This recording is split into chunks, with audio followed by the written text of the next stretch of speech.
जर निळवंड्याचं जर काम मी केलं, जर असं काही जर पॉम्पलेट म्हणा काही प्रसिद्ध जर केले तर तुम्ही आता तुमची कृती समिती कसा विरोध करणार आहे? नाही, आमची कृती समिती पहिली गोष्ट हे लक्षात घेतलं पाहिजे, कृती समिती ही निळवंड्याचं काम करण्यासाठी स्थापन झालेली.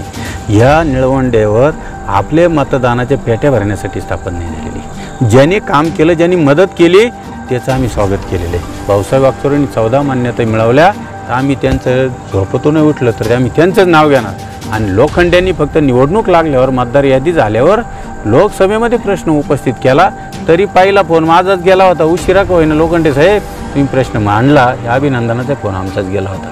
परंतु खऱ्याने जर काम करणार असेल तर त्याचंच अभिनंदन केलं पाहिजे. लोकसभेची यादी तयार होताना जर कोणी करत असेल तर ते चुकीचं आहे आणि त्यांनी स्वार्थ ठेवून केलेलं आहे. हे ते प्रामुख्याने लक्षात घेतलं पाहिजे, मतदारांनी घेतलं पाहिजे आणि शेतकऱ्यांनी घेतलं पाहिजे. 17 मान्यता मिळवल्या त्याचे आमच्याकडे पुरावे, ते आधीच्या 14 मान्यता डिसेंबर अखेर होता त्याचे पुरावे, आणि 3 मान्यता मिळवल्या. हायकोर्टात आमची PIL 133/2016 आहे.